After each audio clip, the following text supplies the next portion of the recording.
Okay guys, so this is lesson 3 on the Ulster Plantation, and what this lesson is going to look at is the plantation of Derry, the building up of Derry town as part of the Ulster Plantation, and then the effects of plantation. Okay, so we're moving through the Ulster Plantation very quickly. Okay, we'll probably go over it next year when we have a chance, when we're back in school, just to look at some of this in a bit more detail. Okay, so just as a recap of what we've done so far, in the last lesson we learned that when the English tried to impose common law and some of their own ways, their language and religion in Ulster, they met a lot of resistance. Ulster was a very Gaelic dominated area. They met a lot of resistance and they tried to change that. This led to what was called the 9 Years' War, so it was a war from 1594 to 1603, during which the Gaelic lords led by Hugh O'Neill fought a number of battles against the English forces. Eventually there was a treaty signed, the Treaty of Mellifont, but the English and British forces, the English forces continued to harass the Earls of Ulster, the Gaelic chiefs in Ulster, and in 1607 the Gaelic chiefs left Ulster. They fled from Ireland to Europe because of this type of harassment. King James, who was the monarch in England at the time, began to install planters into their lands in Ulster. So he confiscated all of their land and started to send his own people to take over those lands. And we learned that there were 3 different types of planters. There was the undertakers, the servitors, and the loyal Irish. Okay, so the plantation of Derry town was one particular aspect of the plantation that was very important. So one important way of controlling towns in early and 17th century was by using professional organizations. So this is how towns ran, right? People would join groups, okay, not quite like unions nowadays, not quite the same but similar enough, based on what kind of work they did. So you might have a group of tailors in the town, you might have a group of goldsmiths and a group of silversmiths, a group of blacksmiths, and so on. Okay? And those individual groups would then be made responsible for certain areas of the town. Okay? So if you look at page 135 of your textbooks, you'll see how Derry town was organised, and you'll see there was an area for fishmongers, an area for goldsmiths, and so on. Okay? These groups were important for building and maintaining new towns during the plantation. Okay? This is how you got things done. Right? These were kind of like the local councils, people who kind of did a lot of the local work. Right? And 2 of the towns in Ulster, which are Coleraine and Derry town, or Londonderry it's also called, were both built in this way, by getting these kind of groups together to help build and maintain towns during the plantation. Derry was actually the last town in all of Western Europe to be built with walls around it. This shows that although the Ulster Plantation was successful, during the time they were very worried and there was a lot of resistance to it, so they had to build walls around the town in order to protect it from the Gaelic peoples outside who may want to attack. Okay, so it shows the tension going on with the Ulster Plantation. Okay, this was not easy, even though it was very successful in the end. It was probably the danger and the resistance that made it stronger, the Ulster Plantation strongest, because the planters had to protect themselves and had to become stronger in order to keep the plantation going.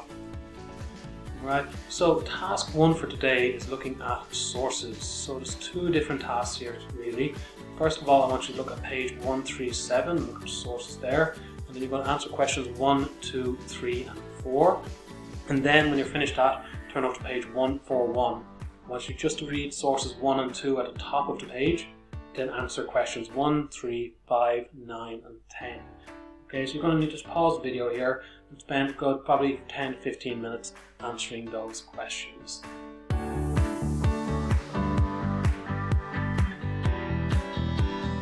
Okay, so once you have those questions done, we can move on. Alright, and we want to look at the effects of the plantation.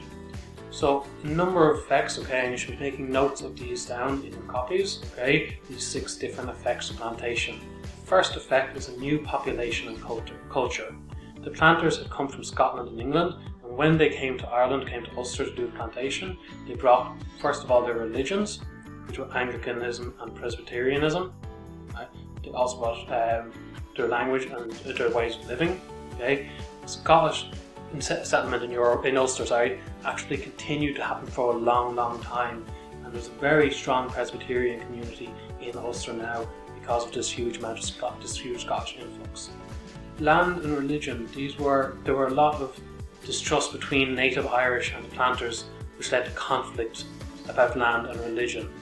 Okay, so there was a lot of conflict that you might have a Presbyterian or an Anglican in control of a lot of land, right, and then the Catholics not having very much land at all, and so there would be fights about the land, but religion would invariably be brought into it.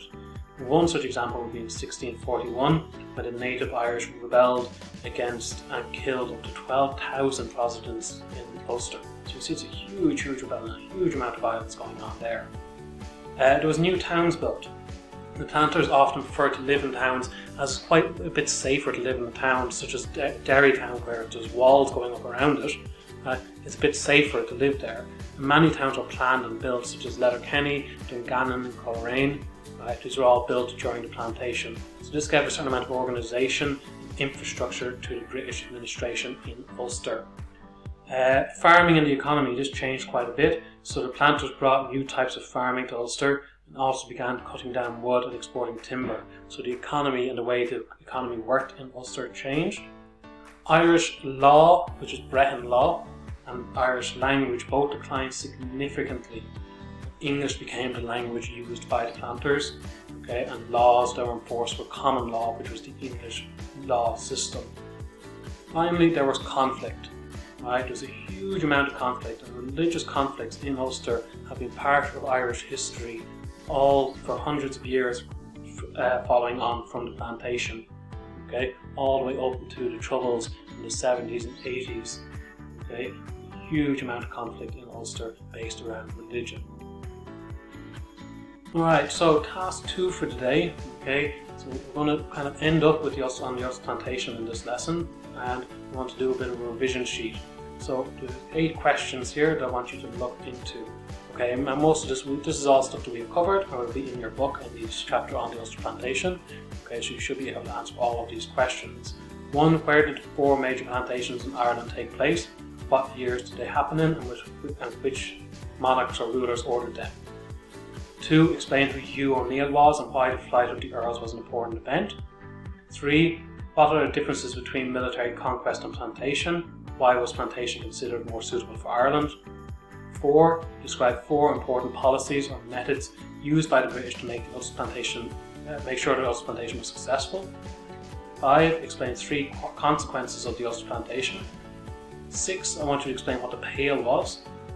7, I want you to look into what is Brehon law and how is it different to common law, and that is in your textbook. We haven't covered it in the videos, but it is in the textbook. Right? And 8, explain some of the 2 to 3 positives and 2 to 3 negative effects of the plantation. Okay?